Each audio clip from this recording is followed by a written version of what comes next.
नर नारियों,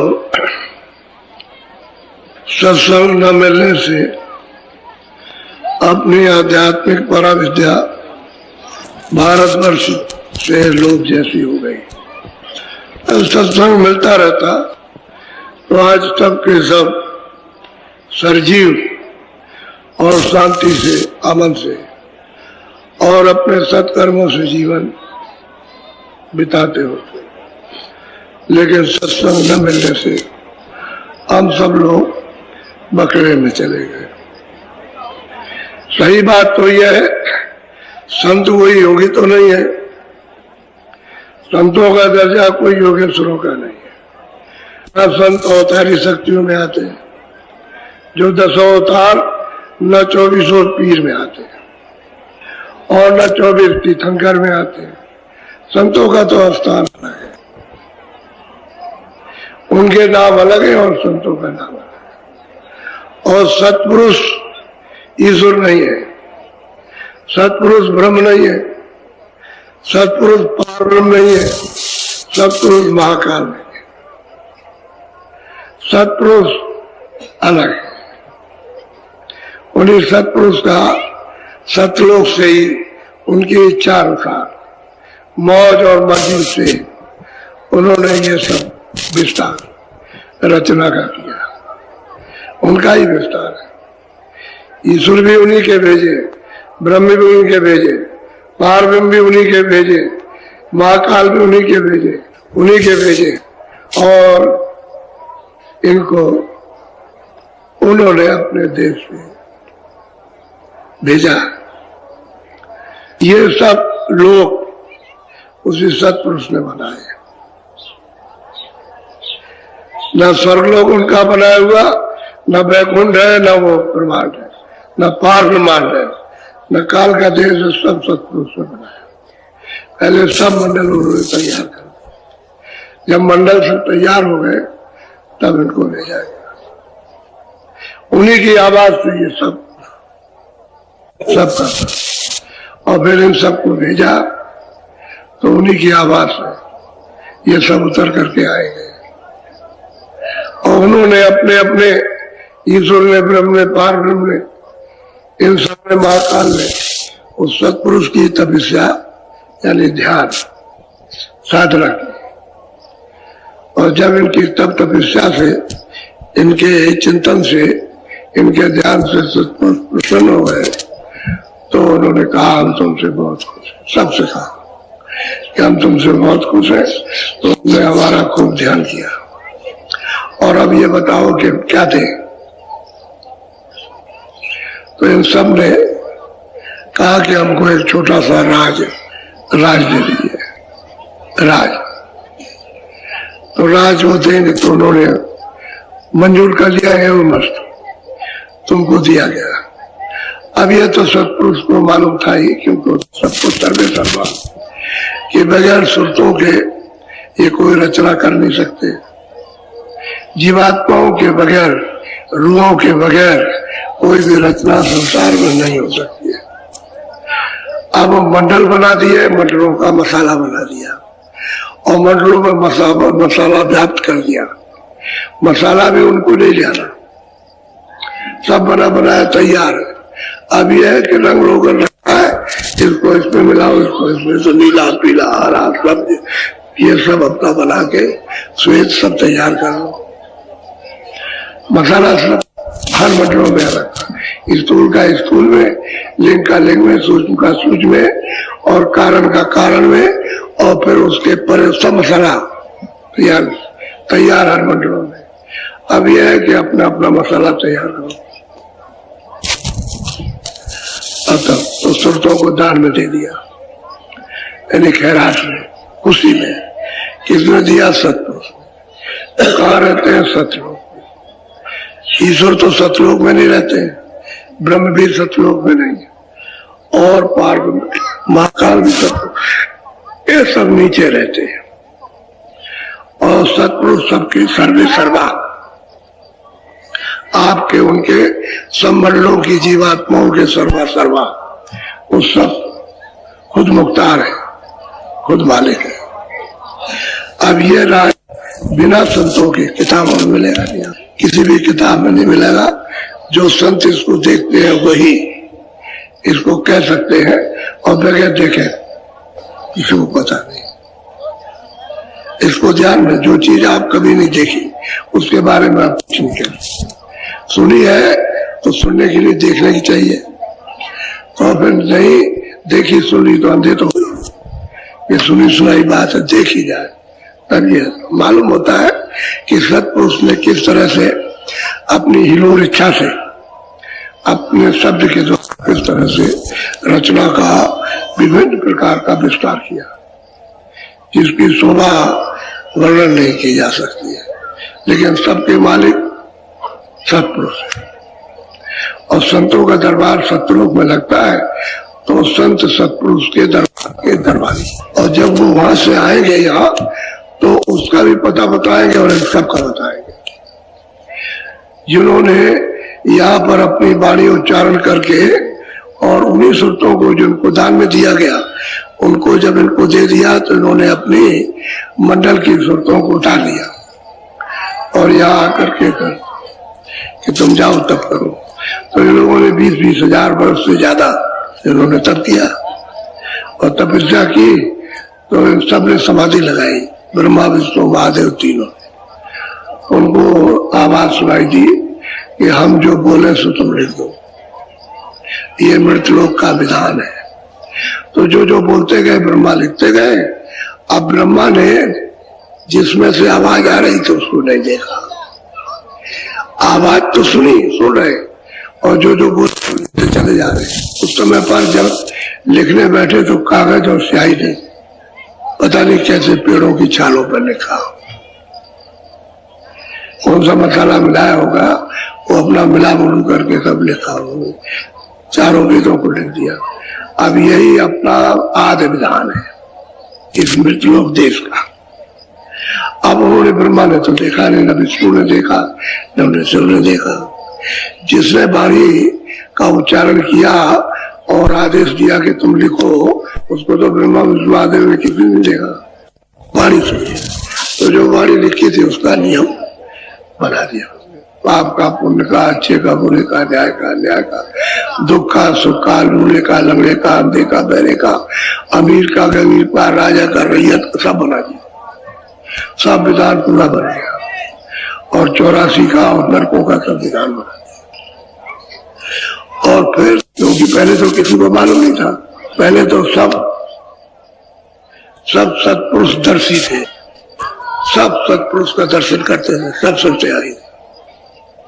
ईश्वर का भी दर्शन यानी ब्रह्मा विष्णु महादेव का भी, स्वर्ग का भी दर्शन, ईश्वर का भी दर्शन, ब्रह्म का भी दर्शन और पार ब्रह्म का भी, महाकाल का, सबका, और सत्पुरुष का दर्शन करते थे। उस समय तो कोई विधान था नहीं और सब जीवन मुक्त थे, जितनी सुरतें आई थी सब जीवन में। जब तक कि तुमको आयु दी है और श्वासों की पूंजी उन्होंने मसाला मिला के तैयार करके आपको दे दिया, तब तक जब पूंजी खत्म नहीं होगी तब तक आप रहोगे। तो 1 लाख बरस की आयु। और उसके पहले जो लोग हैं वो सब ज्ञानी, परम ज्ञानी। तो मतलब ये है कि सब सत्युग जोगी, सब विज्ञानी, कर ध्यान तले भाव प्राणी, सब भवसागर से पार जाते। लेकिन जब विधान बन गया और सबको आपको सुना दिया गया और सब तरह की सुख सुविधा एक एक रत्ती दे दी गई, इतनी सुख सुविधा दी है, आँख की, कान की, खाने की, पीने की, पहनने की, रहने की, सहने की, बोलने की, चित्त की, सब सुविधा दे दी। तो उसी सुविधा में धीरे धीरे धीरे धीरे धीरे धीरे वो आपका ज्ञान शून्य होने लगा, क्योंकि उन्होंने 2 ही चीजें तो बनाई कि पाप और पुण्य, दोनों मैल, पुण्य का भी मैल है और पाप का भी मैल है, ये दोनों बनाए।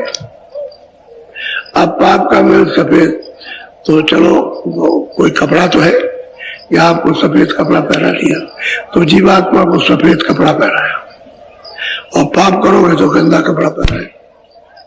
तो पाप और पुण्य, पाप जब अधिकार दे दिया उसके पहले सब जा रहे थे, जितने आए थे सब परम पद के अधिकारी थे।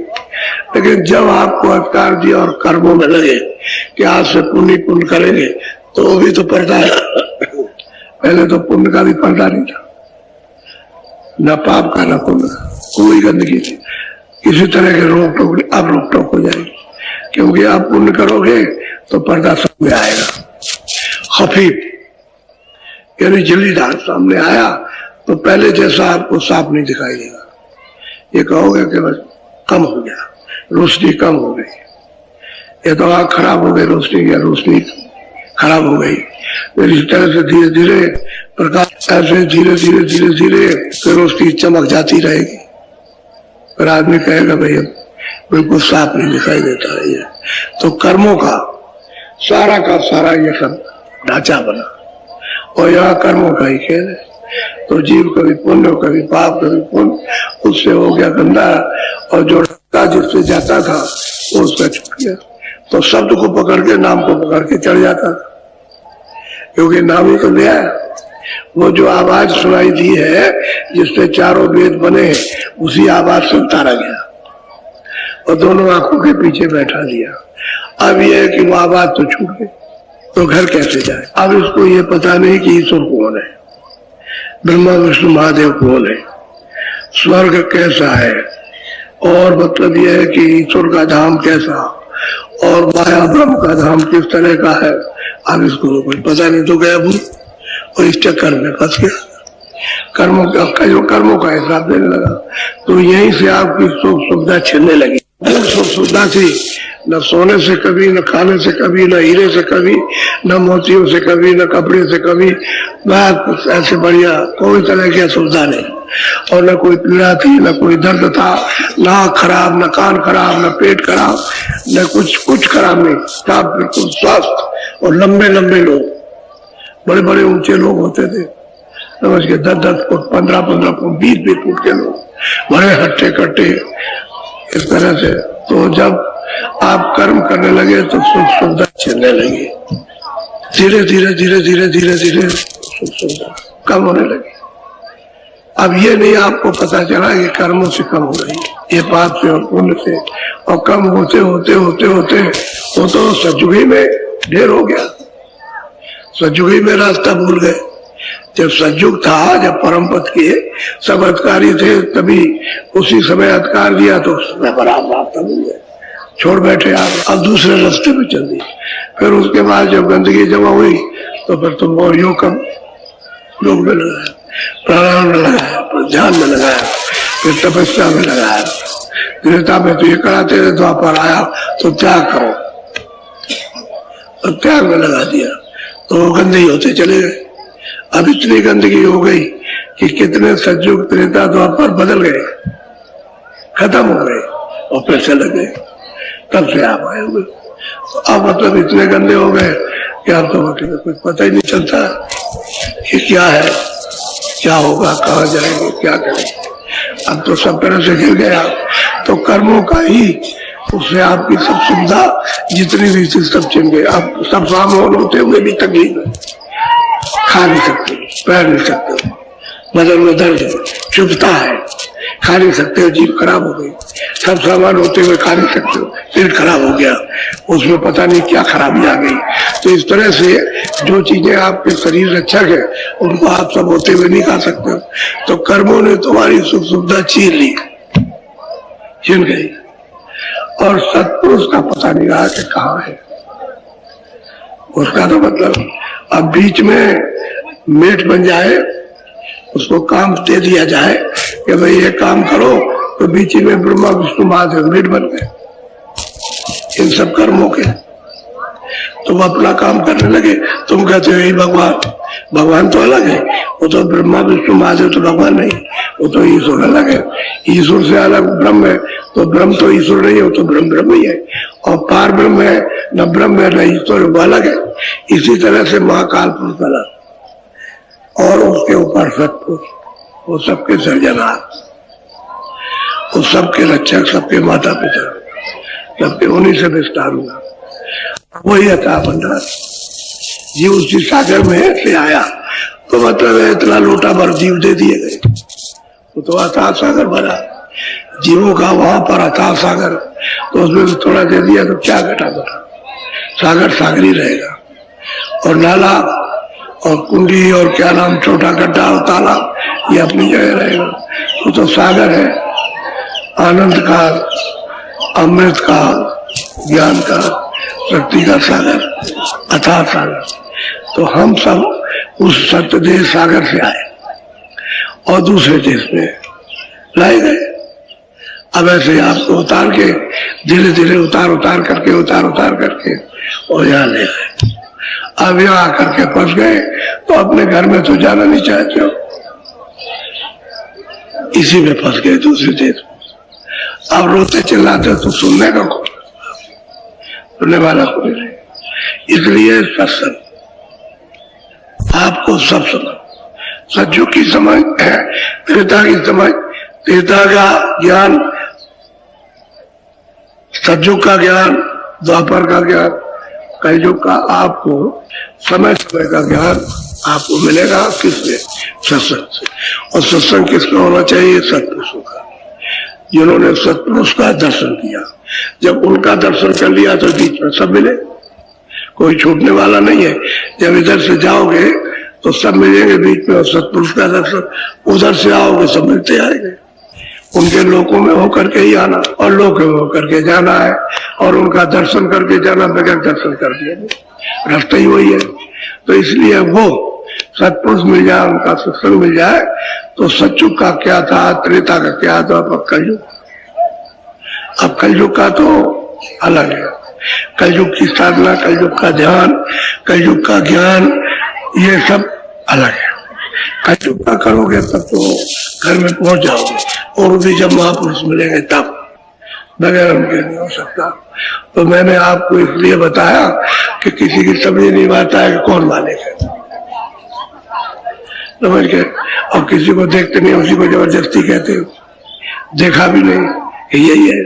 कभी कहने लगोगे ये भगवान पत्थरी है, कभी कहोगे नहीं ये पेड़ है, कभी कह दोगे नहीं नहीं ये पानी है, तो आप इसी को चिल्लाने लगे। ये नहीं, ये तो मसाला है, जो खारिज किया हुआ मसाला होता है, जो वहां के काम नहीं आएगा वो मसाला, वो आपको साफ करके और फिर से आपको एक पर्दा दे दिया। पर्दा कहते हैं जिस्म, शरीर कहते हैं, ये दे दिया खोल, इसमें सूरत को तो सारा खेल तो सूरत का, वो इसमें रहेगी तब तक तो ये इसका जौहर रहेगा, और वो निकाल के अलग कर दी गई तो फिर कुछ नहीं, मट्टी है। फिर मट्टी है, चाहे सीधा ऐसे रखो चाहे जला दो, वो भी राख बन के मिट्टी में मिल जाएगी, चाहे उसको गाड़ दीजिए वो भी गल जाएगा, मिट्टी में मिल रहा। तो ये तो मिट्टी, पानी और वायु और आकाश और अग्नि, ये मसाला है इसका बना हुआ शरीर यहाँ का, तो यही मिल जाएगा आपको। ये आपको किसी को इसका ध्यान नहीं है, उसकी जानकारी नहीं, जब वो महापुरुष मिले तभी पता चले। और सब इसी में लगे हुए, ऊपर से लेकर चाहे जितना भी बड़ा हो, अरबपति हो, करोड़पति हो, सारे संसार का चक्रवर्ती राजा हो, सब सुख सुविधा में, कि मुझे सुख मिल जाए, सुविधा मिल जाए, तो शादी मिल जाए, उसको आनंद।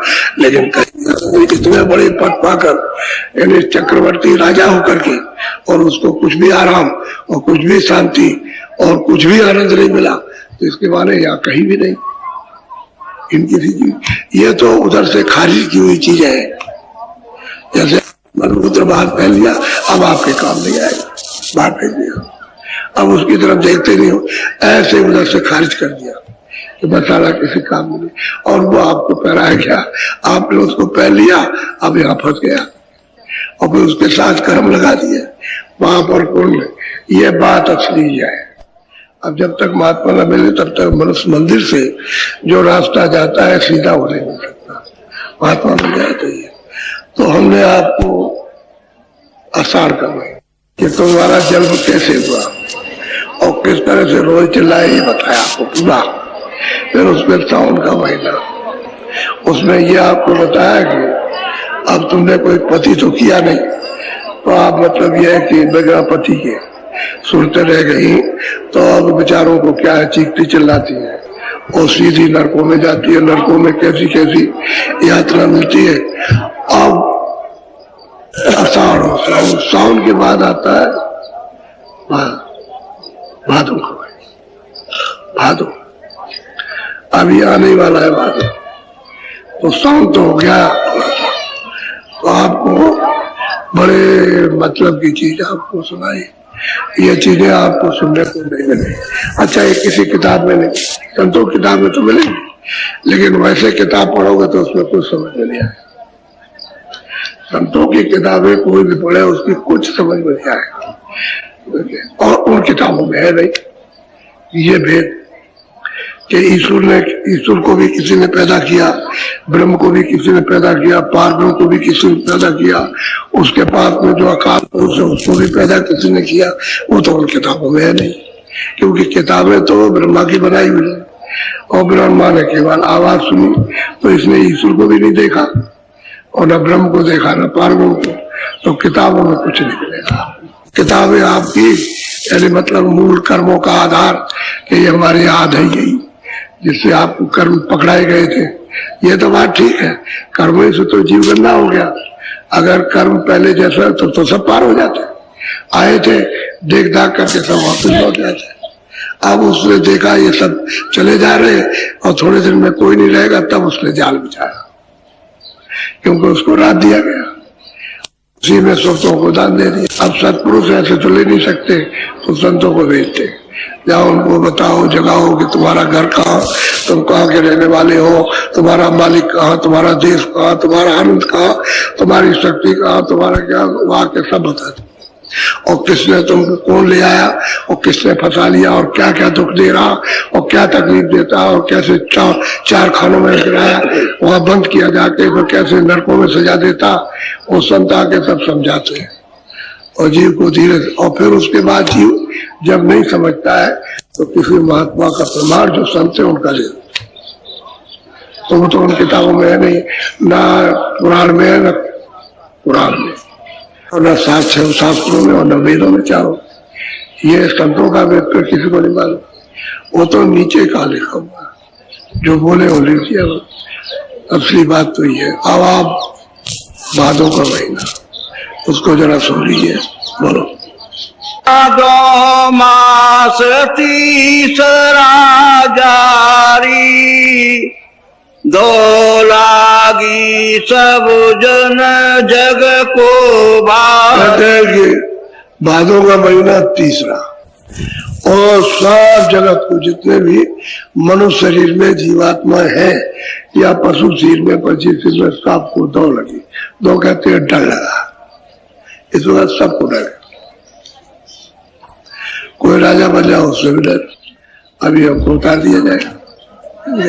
ना राजा बनो तो उसको समझ के, छोटे बनो बड़े बनो ऊंचे बनो नीचे, धनी बनो निर्धन बनो, सबको इस वक्त पर डर लगा। अब इसका इलाज उपाय कोई दवा दारू किसी के पास है नहीं, कि दवा दारू का रास्ता, दवा का रास्ता तो इधर से इधर जाने का। तो जब घाट पे आओगे और अपनी दवा लेना चाहोगे जिससे जीवित हो जाओगे तो रास्ते नहीं मिलना, रास्ता तो घाट से मिलेगा। और घाट पता नहीं किसी को, चाहे वेद पढ़ो, चाहे शास्त्र पढ़ो, चाहे कुरान पढ़ो, चाहे कुरान पढ़ो, चाहे बाइबल पढ़ो, लेकिन घाट से घाट कैसे वो चीज मिल जाएगी। वो तो रतन है, जवाहरात है, अमूलक चीज, वो तो गड़ी हुई है। बात बात है, बीजक सुना जाते हैं, बीजक ये माल रखा हुआ है और तुम लोग किसी से पूछ लेना तो खोद लेना, माल रखा है खोद लो। अब ये है कि अब कहाँ रखा है आपको बताने वाला मिल जाए कि माल इधर रखा है, इसको खोदो, तो जो खोदोगे तो मिल जाएगा आपको। वो जो बीजक बताएगा वो जानता होगा, वही बताएगा माल इधर रखा। अंतर्मुख दृष्टि को उलट दो और माल तो आप खोद डालोगे और माल मिल जाएगा, तो आपको सर्व सुख सब तरह का सुख। बोलो।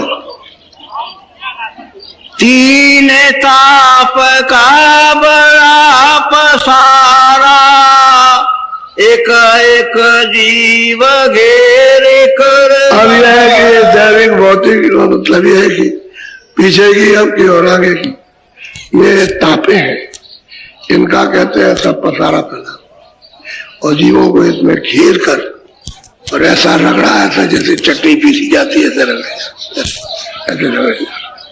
अब चारों तरफ से घेर रखता है और इनके साथ में ऐसे दूत लगा दिए गए जो काम नहीं कर पाते। तो जीव बेचारे अब इस तरह पर व्याकुल हो रहे। ये तीनों तापों का एक दो बात है, हमारे बाप ने नहीं है किया, हमारे पति ने नहीं है किया, हमारे लड़के ने ये नहीं किया, हमारे उसने नहीं किया, हमारे बुजुर्गों ने नहीं किया, कुछ छोड़ करके नहीं गए। एक दो झगड़ा हमको गरीब बना दिया, हमें वीर थे। मुसलमान भी यही कहते, ईसाई भी कहते, हिंदू भी ये कहते, सब ये कहते हैं। तो तीनों का ये ऐसी तापे हैं कि मतलब ये है कि फैली हुई, और आप जिधर जाओ गए तपो, चैन अमन का कोई नाम निशान नहीं तो भाई शांति, सुख शांति आराम। इसी के लिए तो आप रात और दिन मेहनत करते हो, खेती करो, दुकान करो, दफ्तर का काम, उससे जो कुछ मिल जाओ बाजारों में खरीद लो। तो किसके लिए करो? सुख मिल जाए, आराम मिल जाए, आनंद मिल जाए, शांति। लेकिन किसी को नहीं मिल रही। कहते हैं ऐसा पसारा उसने फैला रखा है आपके आषाढ़ के महीने में। बोलो। काम क्रोध मद लोभ सतावे, माया ममताया। अब ये महीना भादों का है तो कहते काम क्रोध लोभ मोह, और इनका इतना तंग करते कि बेचैन बिकल किए रहते। यानी काम भी, क्रोध भी, लोभ भी, मोह भी। और मोह इतना पसारा कर लेते हैं कि उसकी धारे जैसे अनेकों धारे फैल गई मोह की। अब मोह सकल व्याधियों का, यानी सब व्याधियां आप में प्रवेश हो गई। अब ये बताओ, जब मोह और व्याधियां तो आप रोग लग गए, व्याधि कहते हैं रोग, और पीड़ा हो रही है तो आपको कैसे आराम मिलेगा? काम क्रोध ही अपने झटके लगाते हैं, इसमें फंसाए हुए रात और दिन। और ये पटकते हैं, आपको पटक दे, उसको पटक दे, उसको मार दे, इसको मार दे, इसको गिरा दे, उसको गिरा दे, सब ये काम करते रहते। इनकी चपट है, छाट से पकड़ते। और जीव बेचारा कुछ नहीं कर सकता, बुद्धि भी कुछ नहीं कर सकती। क्यों? काम क्रोध लोभ मोह के सामने बुद्धि और मन और चित्त क्या चीज है? सबको रगड़ेंगे। काम ऐसे प्रबल, क्रोध और लोभ मोह प्रबल, ये शत्रु है, ये मनुष्य रूपी मकान में घुस गए, प्रवेश हो।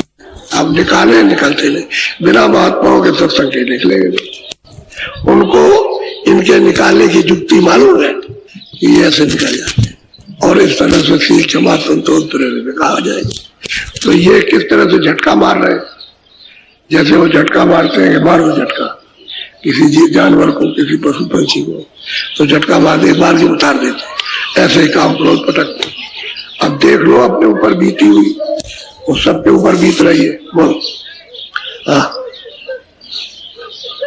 जल जल जीव परे घबरावे, छूटन की कोई जुगत न पावे। भादों का महीना है कि बेचारे जलते हैं, तपते हैं, घबराते हैं, लेकिन ये जीव को छूटने का रास्ता नहीं। उनको कोई महात्मा तो मिले नहीं जिनसे सहारा मिल जाता, रास्ता मिल जाता और हम कुछ करते होते, वो तो कोई रास्ता मिला ही। इसी में पड़े हुए सबके दब घबरा रहे, क्या करेंगे, कौन मदद करे, कौन सहायता करे, कौन ये देगा, कौन वो देगा, कौन रक्षा करेगा, क्या होगा। अब पता चले कि भाई मर जाओगे तो कैसे होगा। अब वो जा रहा तो रो रहे, वो जा रहा तो रो रहे, ये चला गया वो, अब घबराते हैं। तो इनकी हिफाजत कौन करे, इनका कौन बने अपना? अरे अपना कौन बने? जब इनका यहाँ कोई हो तब तो आपको अपना बनाए। अब आपका तो अरे आप तो सत्य देश से आए हो, तो सत्य देश का कोई आपका साथी मिल जाए और साथ दे दे, आपका तो काम बन जाए, वो मिलता नहीं। बाकी यहाँ कोई किसी का नहीं। तो सब जीव बेचारे इस बातों के महीने में साफ के सब घबरा रहे, साफ चिंतित थे। एक तरफ से देशी विदेशी सारा संसार एकदम से चिंतित है। यानी मतलब है कि क्या हो रहा, क्या होगा, क्या नहीं होगा। ये सब रोज आप उसका अनुभव यहाँ से और बाहर तक कर लो, जाने की जरूरत नहीं है। जब अपना घर और अपना परिवार, अपना समाज और अपनी जाति जब चिंतित और घबरा रही है तो ऐसे ही सब है। तुमको वहां जाने की देखनी नहीं है, रूप देखना। भारत ऐसा शांत देश, अगर वो घबरा रहा है जीव तो मतलब ये और देश के तो जीव घबरा ही रहे, ये क्या हो जाएगा। वहां तो बुद्धि और भी नहीं है, यहाँ तो थोड़ी बहुत बुद्धि है, उससे कुछ काम लेते हैं कि चलो भाई किसी तरह से संतोष शांति कुछ मतलब है, कुछ अच्छा काम किया जाए। लेकिन वहां तो बाहर ये सब कुछ नहीं, तो बाहर के जीव तो और भी घबराती। जब यही पर दशा जीवों की है कि कोई रास्ता नहीं मिलता। अब घर का कोई भेद भी मिल जाए, वो तो सच्चा आपका साथी होगा, वो आपका मित्र होगा। उस देश का मिल जाए जहां से आप आए, तो वो मित्र साथी है। यानी वो मालिक नहीं अपने को कहता कि हम मालिक है, नहीं, मालिक तो माँ है, हम राहगीर हैं। तुम भूल गए, हम रास्ता जानते, तो आओ इस रास्ते पे चलो, हम तुम्हारी चलने में मदद करेंगे, सहायता करेंगे, चलो इधर। तो इतना तो जान लो कि भाई कोई हमारी मदद करेगा घर में जाने की, अपने देश में लौटने की, जहाँ कोई तकलीफ नहीं हुआ, कोई दुख नहीं है, कोई बीमारी नहीं है, कोई मरण नहीं, कोई जन्म नहीं है, कोई दफ्तर नहीं, दुकान नहीं है, कोई सोना नहीं, चांदी नहीं, कपड़े नहीं, कोई अनाज नहीं खाता, तो दूध नहीं पीता, ये कोई है नहीं, क्योंकि ये मसाला तो वहाँ है, वहां तो आनंद का अमृत सागर है। वो मिला तो चाहिए साथ, मित्र मिले तब तो सच्चा मित्र मिलेगा तो आपको सच्ची सहायता करेगा, और कपटी मिल गया स्वार्थी तो करेगा। तो कहते हैं कि भाई बातों का महीना सब जीव घबरा रहे, तो रास्ता निकलने का नहीं, क्योंकि आप कहीं जा ही नहीं पाते हो। घर गृहस्थी में ऐसे चक्कर में बाउंडर में फंसे हुए हो कि आपको समय नहीं मिल पाता। उसी में रहो, उसी में चिल्लाओ, उसी में मर जाओ, ये दशा है। बोलो। कोई कर्म कोई धर्म समारे, कोई विद्या कोई जप। मतलब है कोई कर्म करता है, हम जो कर्म करते हैं, कोई कर्म कर रहा, कोई कहता है हम ये धर्म पर चल रहे हैं, कोई विद्या पढ़ता है, कोई मतलब मूर्ख, तो कोई जल पूजा, कोई वो पूजा। अब ये तो सब अटकाने की चीज है, आपको ले जाने की कोई चीज नहीं, घर में पहुंच जाओगे। ये तो सब जड़ पर्दे हैं, और उसमें आपने अपना तन मन और अपनी इच्छा उसमें लगा दी, तो चेतन कैसे मिल जाएगा? अरे जड़ के चिंतन करने से चेतन कैसे मिलेगा? क्योंकि आपने अपना चेतन और मालिक का चेतन तो आपने किया नहीं, जो आपको ले आया उसका भी चेतन नहीं किया, कि यहाँ तपस्या करके मांग के ले आया उसका भी चेतन नहीं। आप तो जड़ चीजों का जो उससे अलग है उसका, इससे फंस करके उसको भी नहीं पा सकते, तो आप इसका चेतन कर ले। कोई विद्या को मुक्ति समझता, कोई स्नान करने को, कोई पूजा पाठ कर, कोई फूल चढ़ाने को मुक्ति समझता, कोई पूरा पश्चिम में जाने को, यह मुक्ति और नजात समझ, सब इसमें फंस गए। अब किसी को पता तो है नहीं कि हम किधर जाएंगे। बोलो। कोई मंदिर जा मूर्त पूजे, कोई तीरथ कोई व्रत में कहता भाई कोई तो मंदिर जाता है, अरे मूर्ति तो ये है, ये मनुष्य रूपी आपका ये मंदिर है, जड़ और चेतन। जड़ तो शरीर है, चेतन सुरत जीवात्मा चेतन। असली मंदिर मस्जिद गिरजाघर तो ये है, और इसमें 24 घंटे वो बोलता आवाज आ रही। लेकिन आपको क्यों नहीं सुनाई दिखाई देता कि आपकी जीवात्मा की आंख बंद हो गई, कान बंद हो गए, ये गंदगी का जो सारा मैल जम गया उसके कारण। तो अभी तो जाते हो कोई मंदिर में, अरे असली पूजा करो उस चेतन की। अरे वो तो मंदिर ही में बैठा हुआ, वहां जाओ तो इतना मंदिर है, निरंजन भगवान का जो वर्णन इतना सुंदर रूप है, उनको श्यामी सुंदर कहते हैं, बहुत सुंदर। वो सैदल कमल में बैठे हुए 3 लोग के वाले हैं, तो कहते हैं कि असली मंदिर में जो चेतन बैठा और जो बोल रहा है, तुमको आवाज दे रहा, तो आप वहां तो जाते नहीं हो, और ये आपको मंदिर मिला उसके पास जाने का, तो इसको भी आपने खपा दिया, बर्बाद कर दिया इन सब चीजों को। तो कोई वो करता, कोई ये करता, कोई जब करता, कोई तब, कोई ऊपर में रख लेता है आग को, तो कहते हैं हम नहीं तपस्या कर रहे हैं, कोई कुछ करता है जो जिसके मन में भाया, लेकिन कोई रास्ता कोई सच्चा नहीं। कोई ज्यादा कपड़े पहने, कोई न पहने, इस तरह से वो कपड़े से अलग है, वो भेष से अलग, दाढ़ी बाल से अलग है, वो कोई किसी बनावट से अलग है। वो तो मतलब ये मंदिर में तुम सच्ची पूजा घाट पे आके करो, तुम पूजा करने लगो, और घाट पे बैठ के पूजा नहीं करोगे, कबूल नहीं होगी, स्वीकार नहीं होगी। अब मुसलमान है, इबादत करते हैं, तो उनकी इबादत कोई कबूल होती है? खुदा कभी कभी नहीं करता। क्यों? जिस्मानी इबादत, जड़ इबादत, वो चेतन नहीं, रूहानी इबादत नहीं है कि हम रूहानी इबादत करें अपनी जीवात्मा। अगर रूहानी इबादत करें तो मिल जाए खुदा, उसका दीदार दर्शन हो। आप चेतन अगर इबादत प्रार्थना करते हैं, पूजा करते हैं तो चेतन मिलेगा, उसका दर्शन होगा। तो कहते हैं कोई किस्म फंस गया, कोई किस्म। अब उनको समझाने कौन जाए? किसी को समझाओ कि आप ऐसा नहीं, ये पूजा करो, सच्ची पूजा करो, ये पूजा ही तो बताते। ये कब कहते हैं? अरे आपको देवता के मंदिर में दवा ले जाने की बात करते कि भाई वो वहां बैठा हुआ है जिसने ये वेद बनाए, चलो वहां वो बैठा, वहां उसका दर्शन करो। तो कहते नहीं नहीं हम तो इसमें करें, तो फंस गए। अब किसी की देखी हुई सच्ची बात तो नहीं मानते और अपनी हेकड़ी कि हम जो कर रहे हैं ठीक कर रहे हैं, ठीक है। इसी से तो 84 में 4 खानों में चले जाओगे। ये हेकड़ी का काम नहीं है, ये समझदारी का काम है कि हम क्या कर रहे हैं। असल में अपने को पता चल जाता है कि हमारी मेहनत बेकार जा रही है, ये सब मेहनत बेकार। और घाट पे बैठ के मेहनत करो, सब उपयोग में आ जाए, तुम्हारी मेहनत सफल हो जाए। अब वो घाट आपको मालूम है, वो महात्मा बताएंगे, वो घाट बताए तब आप घाट पर मेहनत कर लीजिए।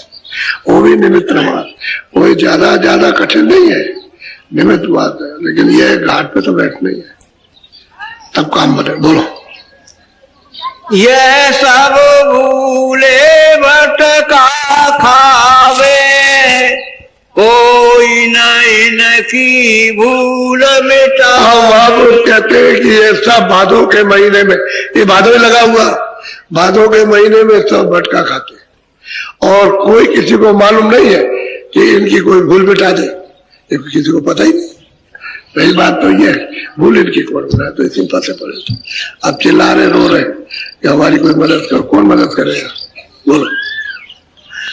क्या पंडित क्या देख गृहस्थी, ये सब बसे काल की। हम महापुरुष कहते हैं कि क्या पंडित और क्या भेद, साधु भेद बना ले, और क्या गृहस्थी, ये सब उसी काल कहते हैं कर्मों की बस्ती में फंसी।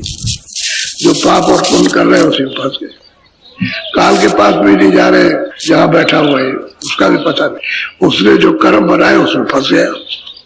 पंडित भी फंसे, वेद भी फंसे, गृहस्थी उसमें, क्योंकि गृहस्थियों को बेचारों क्या पता, उस सोचते ये वेद है, ये भगवान का रास्ता जानते होंगे, उसी में फंस गए। अब उनको भी निभालो, उनको भी निभालो, और पंडित रोज सुनाते हैं, उनको भी पता नहीं। इस काल की बस्ती में कर्म में फंस गया। अब पाप पुण्य का बोझ नहीं रहा, जब ज्ञान नहीं रहेगा एक पाप और पुण्य है और इसका क्या फल मिलेगा, तो फंस ही गए। अब ये कोई अपनी धांधली का काम थोड़ी, ऐसा नहीं होगा वैसा नहीं होगा, चोर को सजा सिला करा दी जाए।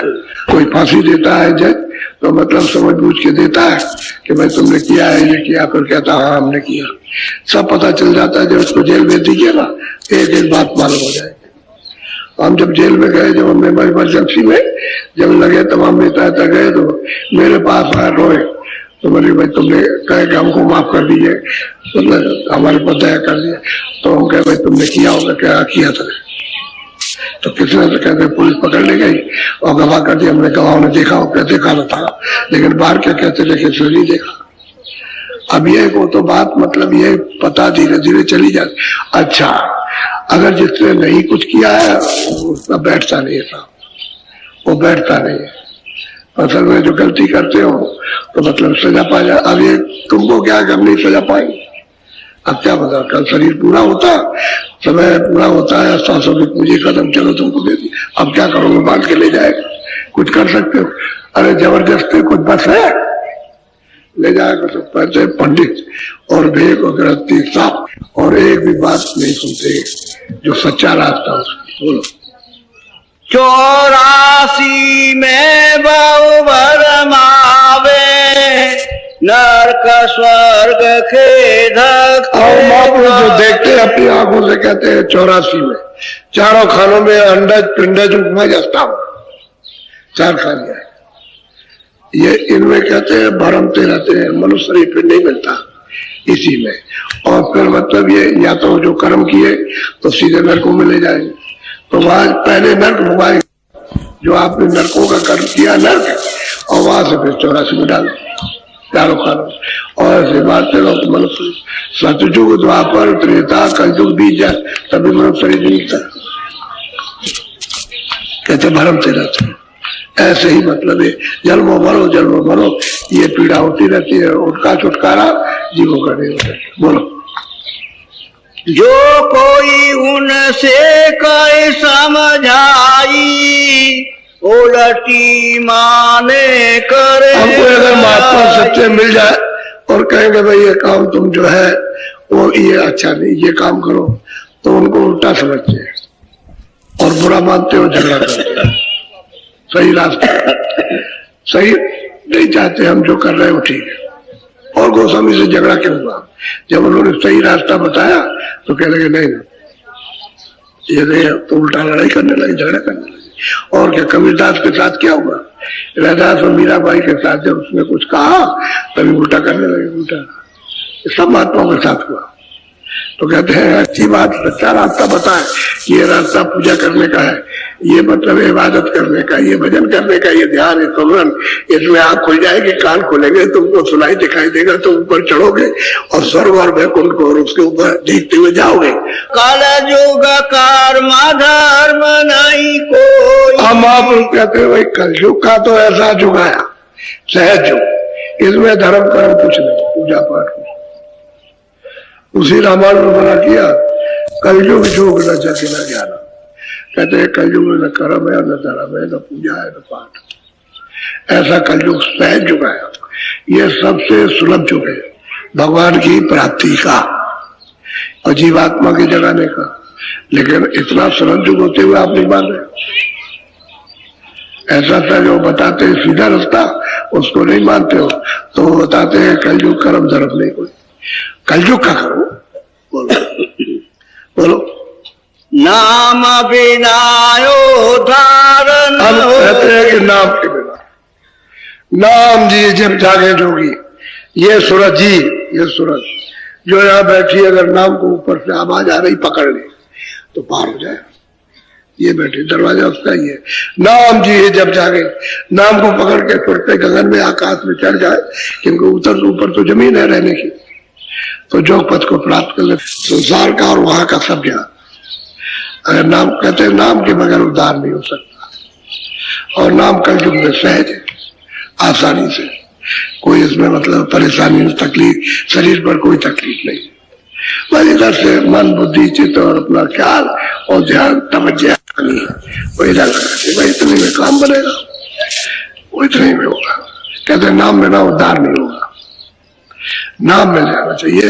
जिसने कमाया हो नाम और जिसकी सूरत नाम के साथ जुड़ करके ऊपर जाती आती है, वो अगर मिल जाए रास्ता बता दे तो काम बन जाएगा। और वो नहीं मिलेगा, रास्ता नहीं बताएगा, तो इन सब कामों से क्या होता है? तो भूल से कर रहे हो, कोई जाके ज्ञान में नहीं कर रहे हो तो अज्ञान में कर रहे हो, तो अज्ञान में तो अंधकार में जाओगे, क्योंकि जीते जी तो कुछ मिलेगा नहीं, मरने के बाद तुमको मिल नहीं सकता।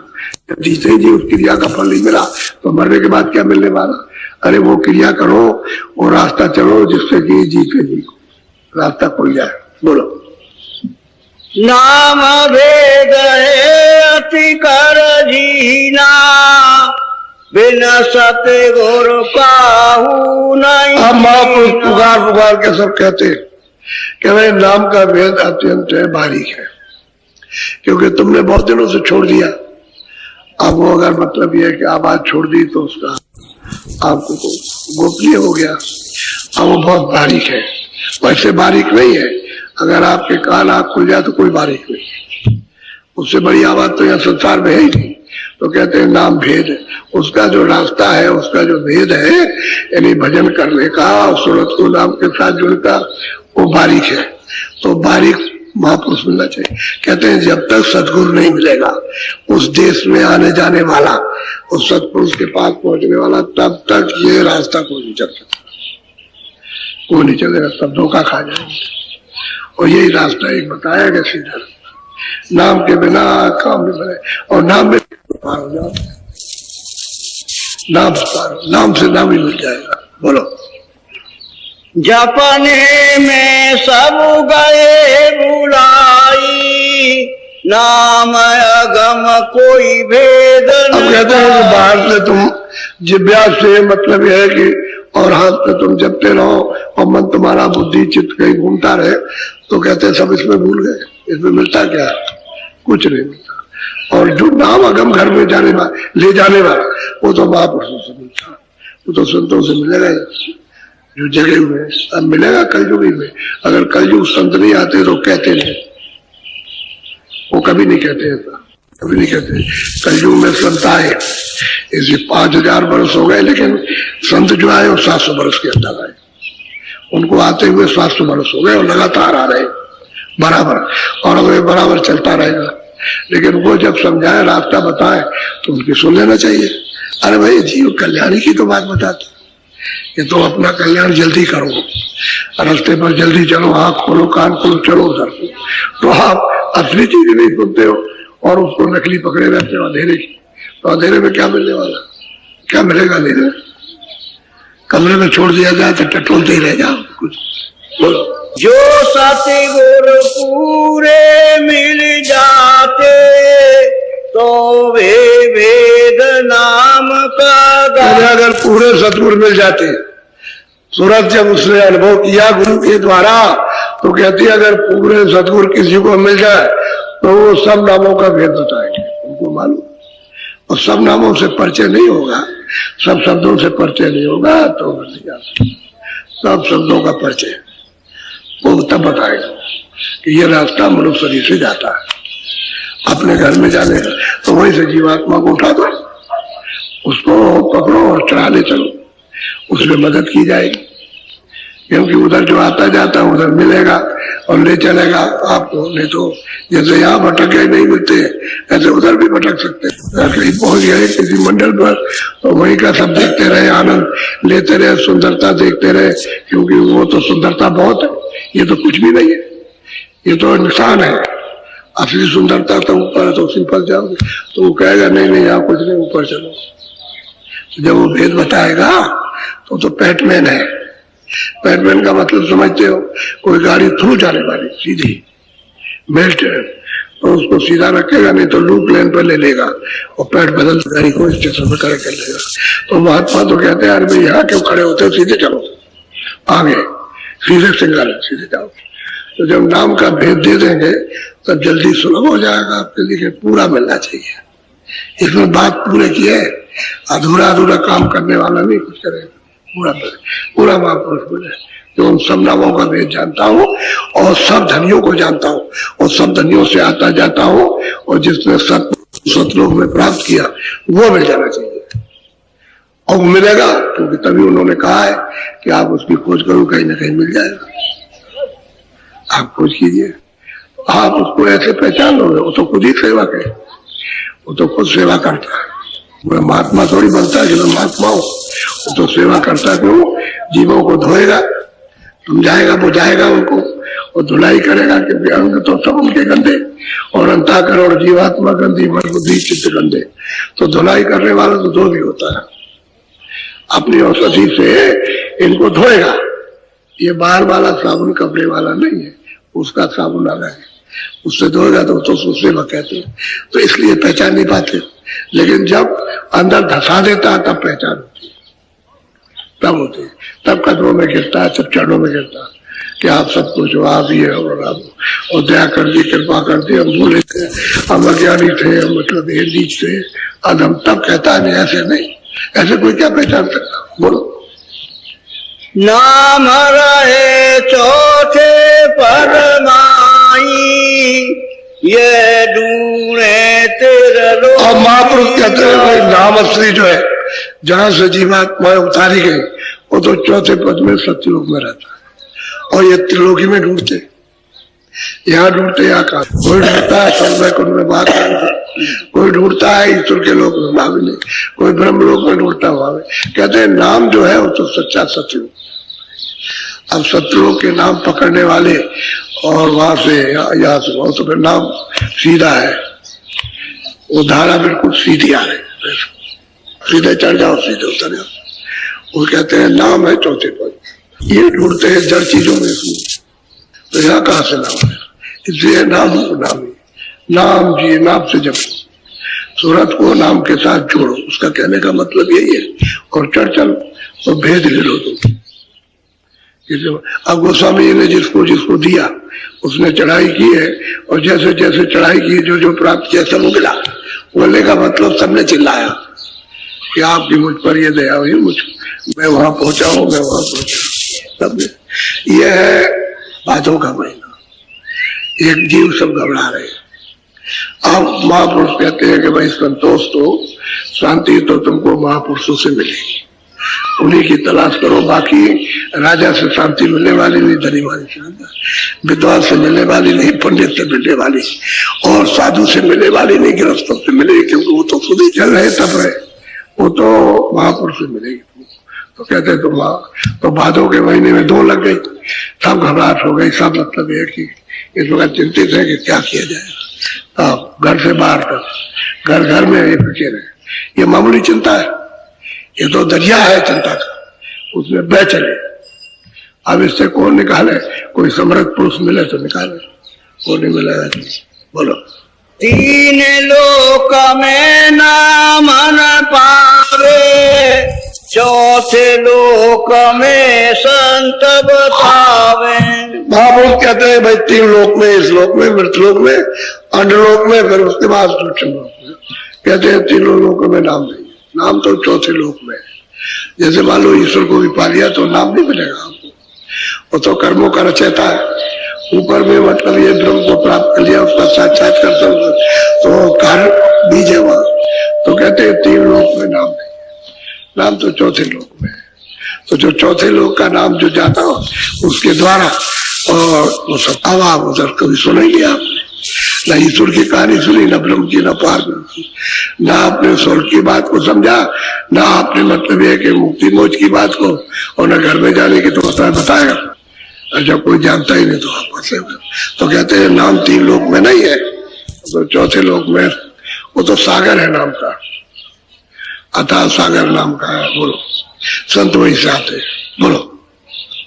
3 लोक में बसता काल, 4थे लोक रहे नाम दया। कहते हैं कि 3 लोकों में तो काल बसते। काल का मतलब जिन्होंने कर्मों का विधान बना करके और आपको यानी अधिकार दे करके और फिर उसका हिसाब करता, उसको काल कहते। हिसाब करे, कर्म करो आप स्वतंत्र। उन्होंने कहा हमारा कोई मतलब ये इच्छा नहीं है, नाम कोई मना करते, आप स्वतंत्र हो कर्म करने में और फल भोगने में परतंत्र। अब वो हिसाब करेगा, उसी को कहते हैं काल। क्या आपने जो किया बदला उसमें, तो आप चिल्ला रहे हो कि तो आप ये क्या कर दिया और ये क्या, तो उसको गाली गलौज करते हो। और कहते हैं नाम जो है जिसके पास, वो तो दयाल है, तो 4थे पद में, और ब्रह्म जो है उस त्रिपुटी में, और पार ब्रह्म 10वें द्वार वही रहेगा, नीचे उतर के नहीं आते। अब यह है कि जब उनको कभी जरूरत पड़ी तो अपने अपने नीचे देश की सूरतों को भेज दिया। सूरतें जैसे तुम में आई ऐसे भेजते, तो उनका जन्म कैसे होता है? जैसे आपका हुआ। रास्ता जगत में है, जन्म लेने का एक ही है, जगत व्यवहार जन्म लेने का एक ही, उसमें कोई फर्क नहीं हो, सबका एक ही है। एक ही रास्ते से जन्म लेके दूसरा रास्ता नहीं रहेगा। तो कहते हैं कि वो ये तो काल का देश है। ये अब यह है कि वहां की वो पूरी बात तो बताते नहीं, ऐसे ही छोटा मोटा ज्ञान इधर उधर का सुना करके और बस समझा बुझा और आपको मार काट करा के चले जाए और चल देते हैं। तो उनको भी तो तकलीफ भोगनी पड़ती, कर्मों का तो उनके ऊपर भुगतान भोगना। इसीलिए कहा है कृष्ण ने कि ये अर्जुन कीटा जा रहा है, ये कई बार ब्रह्मा हो चुका और देखो इसको चीटे के शरीर मिला। यानी ब्रह्मा जो सबकी उत्पत्ति करते उनको चीटे, तो मतलब ये है कि सबको कर्मों का बदला भोगना पड़ेगा जो कर्म करेगा। अब वो कर्म को खत्म करो, सफाई करो इसकी, और वो नाम के द्वारा साफ हो जाएगा, सब जल के बिल्कुल उड़ जाएगा, कुछ नहीं रहेगा। नाम उसको सब साफ कर देगा, नाम कुछ नहीं रखता, सब सफाई कर देता। और पकड़ करके चढ़ोगे तब आप उस देश में जाओगे तो वहां नाम ही नाम है, वहां ये पूरा कचरा कुछ है नहीं, न जल है, न अग्नि है, न वायु, न आकाश, न वो 17 तत्व है, न वो 9 तत्व है, न वो 5 तत्व। सूरज बिल्कुल नहीं तत्व, बिल्कुल कोई तत्व इस पर नहीं, निकाले स्वच्छ और साफ, इतनी सुंदर, इतनी खूबसूरत है कि इससे बड़ी खूबसूरता किसी में है ही नहीं, इतनी। लेकिन जब वहां पहुंच जाएगी सागर में, वो तो शब्द का नाम का सागर है, वो सागर है, वो तो सतपुरुष और विराजमान, उन्हीं से ये सब उन्हीं से हुआ। बोलो। सोई नाम संतन से पावे, बिना संत नहीं नाम। अब वो सूरत मनुष्य शरीर में आई और गुरु को करके, और जब उसने प्राप्त किया तो ना उसको सुना रही है कि देखो वो नाम संतों से मिलेगा, और जब तक वो नाम नहीं होगा तब तक पार नहीं जाओगे। जैसे हमको संत मिल गए, हमको पूरे मिल गए और हमको पार कर दिया, अब वो कहती है कि बगैर उनके पार नहीं। साफ साफ कह रहे, जैसे मैं पार हो गया वैसे तुम भी, लेकिन पूरा मिलना चाहिए। नाम सागर को मतलब ये पहुंचने वाला वो भी पूरा ही होता है उसका, वो तो उसकी धार है, ये वो कुछ फर्क नहीं होता। कहते हैं वो मिल जाना चाहिए, बड़ा साफ है। बोलो। अब मार्ग का भेद बताऊं, आंखें खुले तो भेद। अब ये तो सब आपको समझा दिया। आप कहते हैं मनुष्य रूपी तन में, इस मंदिर में मार्ग है, कैसे कैसे जाएगा, तो तुम्हारी आंख खुल जाएगी, फिर क्या देखोगे। अब वो ये कह रही है रास्ता तो तुम्हारे पास सबके है, वहां जाने का रास्ता सब घट में है, यानी मनुष्य रूपी मंदिर में सबके पास है, और सबके पास तीसरी आंख है, और सबके पास तीसरा कान है। ऐसा कोई नहीं है अमीर गरीब जिसके पास में न हो। तुमको करने का साधन धाम मिला, मनुष्य शरीर मिला करने का, और पशु पक्षी नहीं कर सकते ये बात। तो कहते हैं अब मैं बताता हूँ उसका देश, आंख खुले तो तुम देखने लगोगे। बोलो। पहले सूरी ने न समावे, घेरे फेरी घट भीतर। कहते हैं कोई महात्मा मिल जाए और वो दरवाजा बता दे कि ये दरवाजा सूरत के बैठने का, तो बाहर की आंखें बंद कर लो, अंदर की आंख उलट दो, ऊपर की तरफ, ऊपर को उठो, और सूरत को एक दृष्टि जमा दो। जैसे दृष्टि जमाओगे तो सूरत में तो अंधेरा मिलेगा, अंधेरे अंधेरा कुछ नहीं, लेकिन दृष्टि को ठहराओगे तो धीरे धीरे धीरे धीरे करके उतना अंधेरा नहीं रहेगा। और 2 4 दिन 10 दिन किया तो मतलब दरवाजा झलकेगा, एक चिन्ह दिखाई देगा, उसी बार अपनी दृष्टि को रोकना। दृष्टि जब ऐसे हिलेगी नहीं, उस पर रुक जाएगी, चिन्ह पर, गोलाकार पर एक बिंदु है उस पर, तो फिर खुल जाएगी। जब उसको दृष्टि खुलेगी तो पहले तो उसी को देखेगी, जो दरवाजे पर जो है उसको देखेगी। क्यों? दृष्टि जब खुली, उसको तो दृष्टि खुलेगी तो प्रकाश दिखाई देगा, और प्रकाश में दरवाजा दिखाई देगा, और दरवाजे पर क्या वो भी दिखाई देगा। कहते हैं सुरती नैन जमाओ, कहते हैं सूरत की आंख से एक जगह एकाग्र करो और देखो, अंदर की एक आंख से, बाहर की शरीर की 2 आंख, और अंदर में दोनों आंखों के बीचों बीच सूरत बैठी, उसमें एक आंख, और तीसरी आंख उसको दिपा कहते हैं, ज्ञान चक्षु तीसरा नेत्र, उसी को थर्ड आई कहते हैं। बोलो। विरह हो तो ये बन आवे, मेहनत करे तो कुछ फल पावे। कहते हैं क्या तुम्हारे पास होना चाहिए? विरह, लगन होनी चाहिए कि भाई किसी ने कहा ये धड़क है और तुम ऐसे बैठो, इस तरह से तो आप में विरह हो, लगन हो उसको पाने की। क्योंकि जब किसी से मिलने की जब उसमें इच्छा होती है तो विरह होती है, चलो जल्दी मिले, चलो नहीं मिलता कैसे मिलेंगे, उसके मिले आप बेचैन नहीं, तो जो बेचैनी है उसके ना मिलने पर वही है तड़प होनी चाहिए। अब कहते हैं कि अब क्या करो कि एक तो तड़प हो, थोड़ी सी मेहनत करो। क्या मेहनत करोगे? दृष्टि को एक जगह रोको, आंख बंद करो बाहर की, और अंदर की दृष्टि को सामने एक जगह रोको, तो अंदर की आंख का अंदर से रास्ता, उसका रास्ता अलग है, और बाहर की आंखों का तो बाहर से रास्ता, ये बाहर का रास्ता अलग है। बाहर की चीजें इन आंखों से ये दिखाई देगी, और अंदर की चीज जो ये नहीं है वो दिखाई देने लगेगी, वो देगी।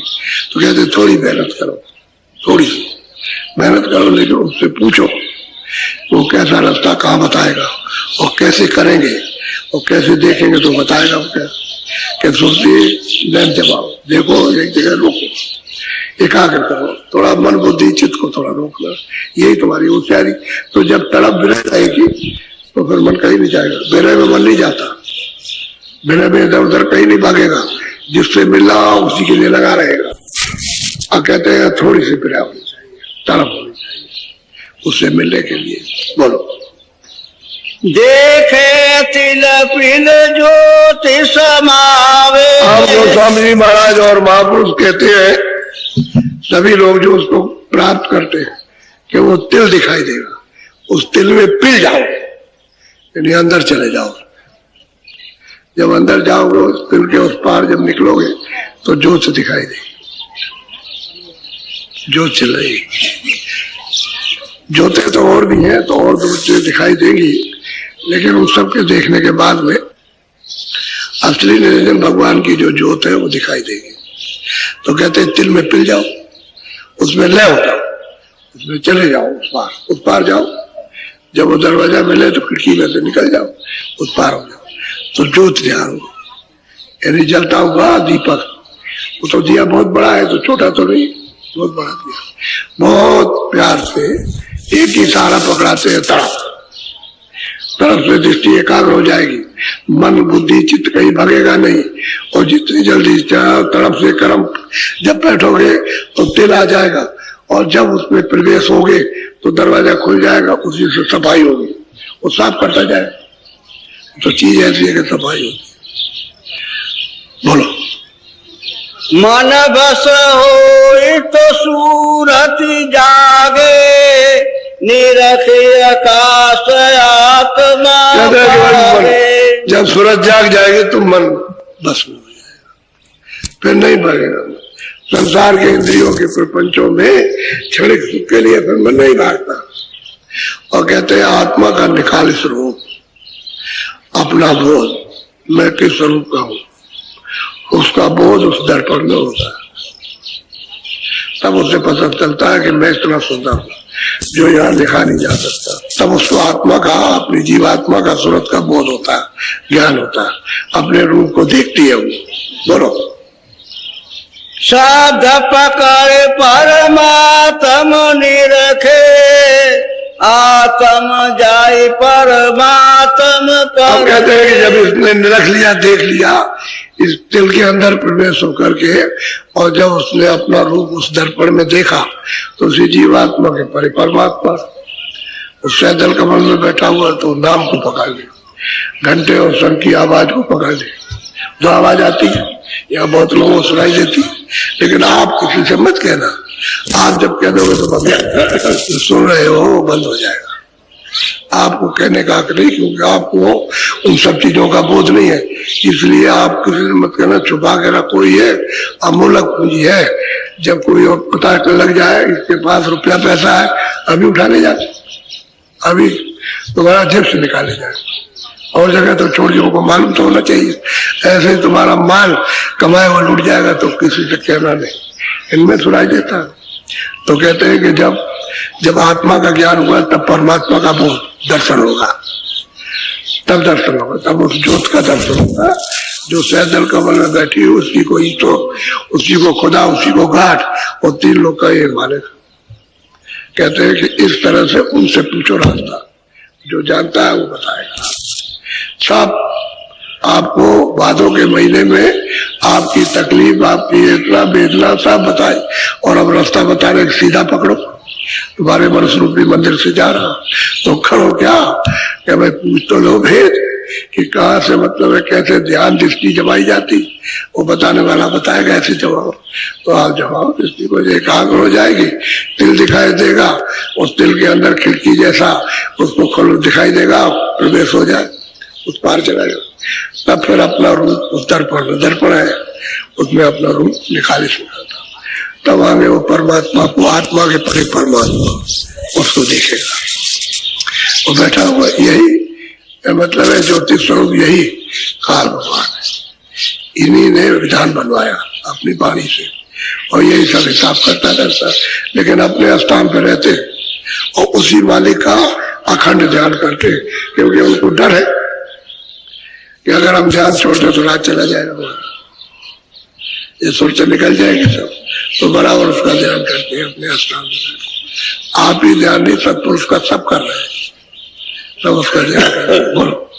परमात्मा से आगे जाई, सोन महल में बैठक हम कहते हैं कि भाई परमात्मा के पहले, ईश्वर के पहले, खुदा के पहले, गाड के पहले आगे, फिर कहते हैं कि ब्रह्म है, उसके पास सूरज। तो वहां जब ब्रह्म पद पे पहुंचेगी तो ऊपर में गुरुपद है, यहाँ तो आत्म पद मिला, तब उसको परम पद के दर्शन हुए, उसका दर्शन हुआ, और ऊपर में अब वो ब्रह्म का दर्शन, ऊपर में गुरु का दर्शन, गुरुपद ऊपर चढ़ जाएगी। लेकिन शब्द उसको सुनाई देता रहता, क्योंकि भेद उनको बताया कि भाई इस शब्द को छाट लेना, शब्द आएंगे बहुत तरह के, छाट लेना इसको, तो छाटती जाती है, चलती जाती, छाटती जाती। बोलो। सोन के परे महा सुन ले, 10वें द्वार जिस पर पार ब्रह्म विराजमान। अब पार ब्रह्म का महल तो बहुत बड़ा, उनका तो महल इतना है, संसार का क्या कुछ नहीं, सारा संसार कुछ भी नहीं, ये कुछ नहीं है।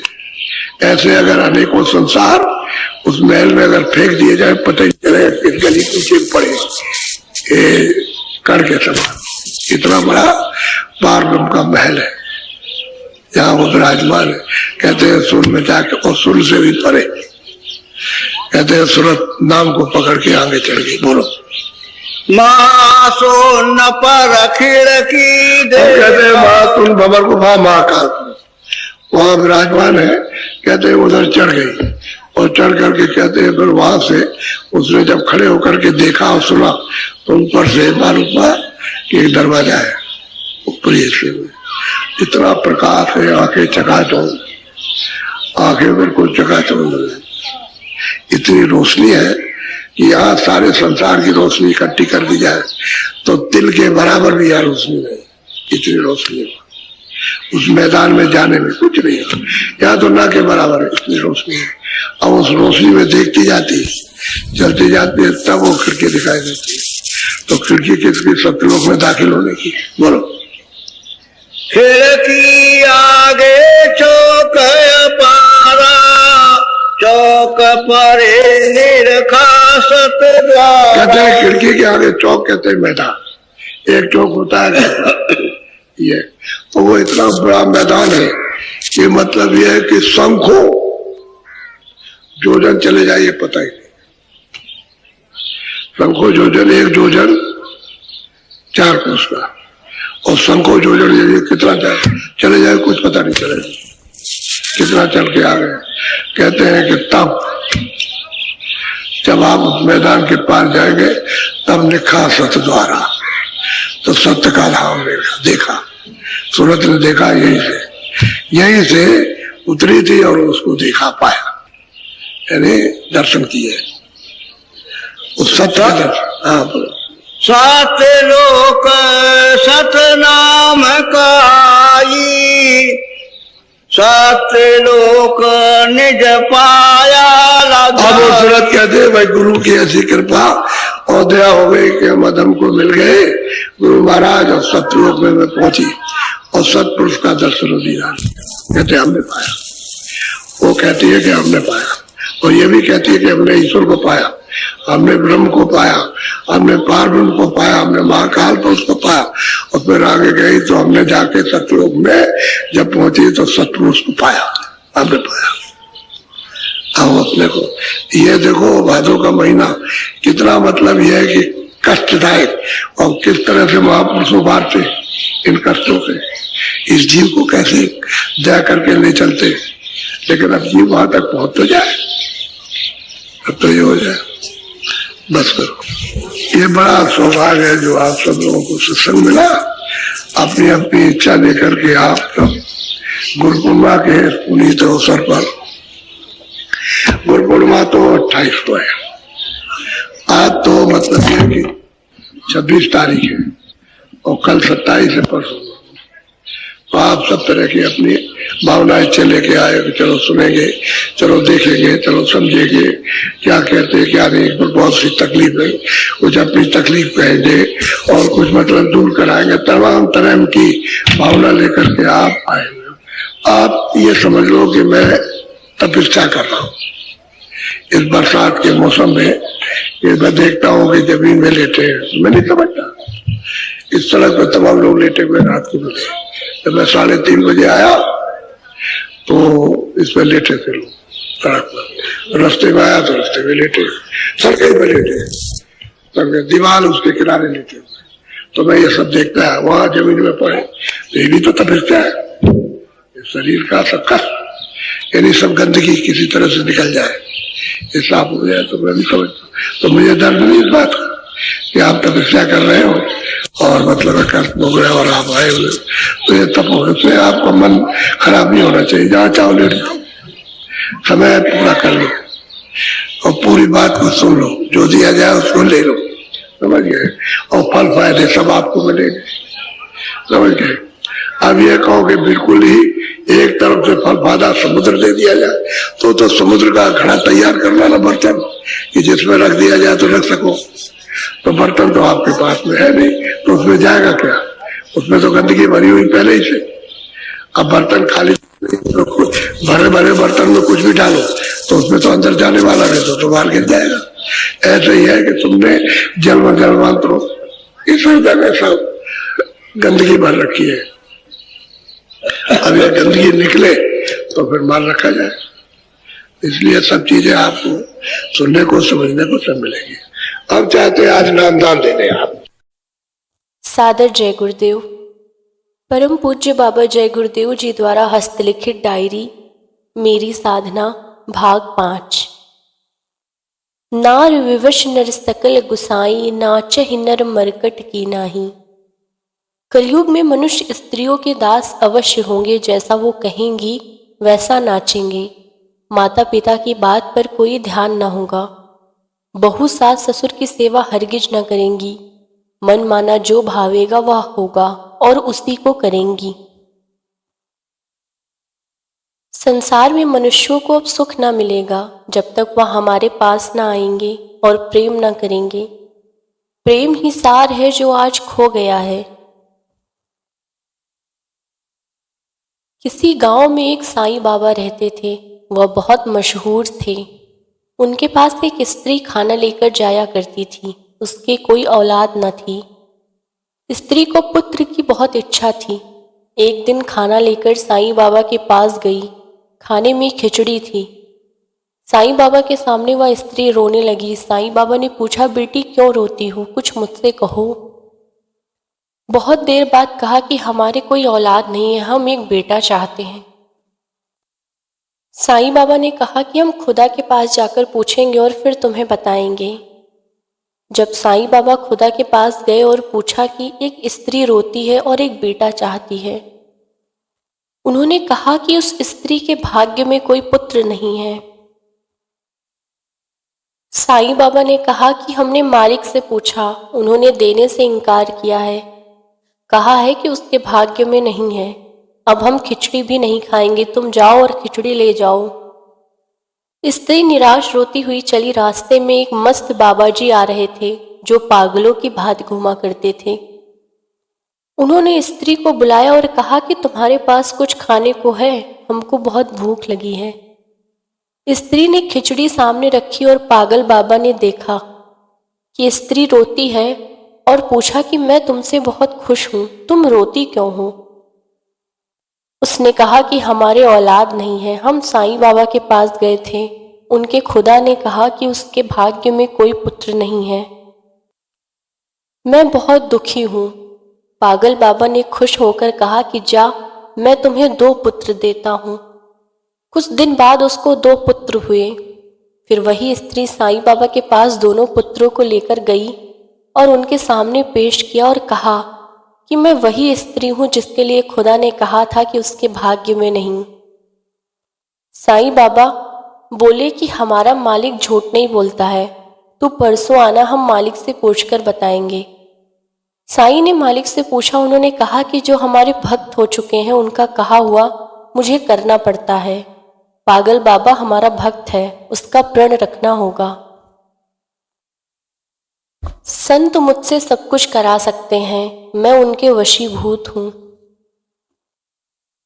स्त्री भक्त की दशा। एक स्त्री अपने पति से बहुत प्यार करती थी, परंतु परमात्मा की महिमा में उसका मन बिल्कुल नहीं लगता था। साधु महात्मा को वह स्त्री कुछ नहीं मानती थी। एक साधु ने कहा कि बेटी, पति की सेवा करने के बाद अतिथि सेवा भी किया कर। उसने कुछ नहीं सुना। जब स्त्री का शरीर छूटा तो वह एक किसान के घर की कुतिया हुई। रात दिन भोगती रहती थी। महात्मा उसी गांव से जा रहे थे। उन्होंने कहा कि और कर पति की सेवा। उसका फल मोह के कारण यह हुआ कि कुतिया हुई। यदि साधु महात्माओं की सेवा करती तो मोह से छुटकारा होता। जहां आशा वहां वासा। जगत से प्यार मोह करने वालों का जगत में जन्म और मरण होता रहता है। मोह छोड़ो। एक स्त्री और पुरुष लड़ते रहते थे। उनका जब गृहस्थ जीवन दुखमय हो गया तब पुरुष जहर खा लिया और स्त्री पानी में डूबकर मर गई। बच्चे रह गए। गृहस्थ जीवन को शांतिमय गुजारो। स्त्री बच्चों की कहानी। कलकत्ते में एक बंगालीन औरत जिसका पति मर चुका था। उसके 3 बच्चे थे, 2 बड़े और एक छोटा गोद में था, और तालाब में बर्तन मलने गई। अपने बच्चों को साथ लेकर कुछ देर बाद रोने की आवाज आई। स्त्री ने सोचा कि हमारे बच्चों को क्या हो गया। छोटे बच्चे को तालाब के किनारे छोड़ दिया। जब कमरे में गई तो देखा कि दोनों बच्चों को सांप ने काट लिया है। रोने लगी। इतनी देर में तालाब के किनारे का बच्चा जाग गया और तालाब की तरफ गया कि पानी में चल गया और डूबकर मर गया। जब उसकी माँ आई देखती है कि यह भी बच्चा मर गया और अपने भाग्य को कहती है कि या भगवान यही मंजूर था, कर्म फल सबको भोगना होगा, बुरे काम मत करो। एक किसान अपने गांव में रहता था। उसके यहाँ एक महात्मा आए। वह बहुत गरीब था। उन्होंने खाने और एक धोती मांगी। वह बेचारा बहुत गरीब था। अपनी माँ के पास गया और कहा कि महात्मा खाना और एक धोती मांगते हैं, क्या करूं? माँ ने अपने कान की बाली उतारकर लड़के को देकर कहा कि महाजन के पास रख दो और महात्मा का वचन पूरा करो। हमारा धर्म किसान ने ऐसा ही किया कि महात्मा को धोती और खाना खिलाया। जब महात्मा खा चुके तब उससे बोले कि बच्चा, धोती कैसे लाए हो? किसान प्रार्थना करते हुए तथा हाथ जोड़कर खड़ा हुआ, महाराज, जो यथाशक्ति होगी वह सेवा करता रहूंगा। महात्मा जी किसान से बोले, हम तुमसे बहुत खुश हैं और अब से तेरे ऊपर दया मालिक की होती है। तू सबकी सेवा करते रहना। आज भी वह किसान है। हजारों मन गल्ला उसके खेत में होता है। एक साहूकार ने उसे अपनी जमीन मुफ्त दी थी कि बंजर पड़ी उस जमीन से किसान माला माल हो गया और आज भी महात्माओं की सेवा करता है। संत दया जरूर करते हैं, जो लोक में भी माला माल होते हैं और परलोक का भी रास्ता बन जाता है। तड़प से मालिक फकीर को भेजते हैं। बगदाद में एक फकीर रहते थे। वह ऊंट पर सवारी करते थे। एक आदमी यह खोज करता था कि मुझे मालिक मिले। वह किसी बियावान जंगल में जाकर रोता था। रोते रोते उसका शरीर जर्जर हो गया। उसके बाद भी मालिक न आया। फिर उस आदमी ने प्रण किया कि अब मुझे मालिक नहीं मिला, आत्महत्या कर लूं। फकीर अपने ऊंट पर सवार होकर कहीं जा रहे थे। रास्ते में ऊंट रुक गया। फकीर साहब सोचने लगे कि ऐसा हमारा ऊंट कभी कुछ नहीं करता है, आज क्यों रुका? फकीर साहब ने ऊंट की नकेल ढीली की कि ऊंट पीछे लौटा और एक जंगल की ओर लेकर चल दिया। कुछ ही दूर ज्यों ही जंगल में ऊंट गया, देखा वहां एक आदमी विलाप करता हुआ रोता है। ऊंट उसके पास जाकर खड़ा हो गया। तब फकीर साहब ने पूछा, तुम क्यों इतनी जोर से रोते हो? उसने कहा कि मैं मालिक के दर्शन न मिलने से हताश हो गया। फिर फकीर ने उस आदमी को कहा कि तुम रो मत, हम तुमको रास्ता बताते हैं, मालिक मिलेगा। रास्ता दिया। फकीर साहब उसकी दिव्य आंख खुली और अंदर की रोशनी रचना देखने लगा। तब उसको सांत्वना हुई। फकीर ने कहा कि मैं फला स्थान पर बगदाद में रहता हूँ, तुमको ज़रूरत हो तो मिलना ज़रूर। उसने कहा कि जिस मालिक ने मेरी तड़प को बुझाने के लिए आपको उसने भेजा है, उसी तरह फिर आपको भेजेगा। फकीर ने कहा कि एक दफ़ा दया करता है, फिर तुमको फकीर पर दया करनी होगी, फकीर को कष्ट न देना और उसके दरबार में हाजिर होना, क्योंकि फकीर उस दरबार के जाति खुद खुदा हैं। एक गांव में बुढ़िया 90 साल की रहती थी। वह कहती थी कि बुढ़ापे में कौन रक्षा करेगा, हे भगवान क्या होगा। घास बेचकर अपना गुजारा करती थी। एक दिन बुखार बुढ़िया को आ गया। अब घास भी लाना बुढ़िया मोहताज हो गई। तब उसने कहा, भगवान अब हमारा शरीर बदल दो। उसकी परीक्षा लेने के लिए धर्मदूत आए और कहा कि तुमने मुझे बुलाया है, चलो। बुढ़िया कहने लगी कि मैं ऊपर से कहा करती थी कि हमारी मौत हो जावे, मुझे आप छोड़ दें, मरने के लिए तैयार नहीं हूँ। लोग ज़ईफ होने पर भी नहीं चाहते कि मैं ना मरूं। प्यासा। राजस्थान में एक महात्मा सफर करते हुए जा रहे थे। रास्ते में एक प्यासा पीने के लिए तड़प रहा था, मरने ही वाला था कि वह महात्मा उसके पास पहुंच गए और अपने कमंडल का पानी पिलाया। तब उसकी जान बची। जब होश आया तब महात्मा ने कहा कि अब किसी को अपने दरवाजे से प्यासा मत जाने देना। जो दूसरे मुसाफिरों को पानी नहीं पिलाता है वही प्यासा मरता है। महात्मा बोले, इसी तरह ईश्वर के दर्शन की जिज्ञासा लग जाए तो भगवान मिल जाते हैं। भगवान के दर्शन की प्यास होनी चाहिए, परंतु गुरु को खोजना।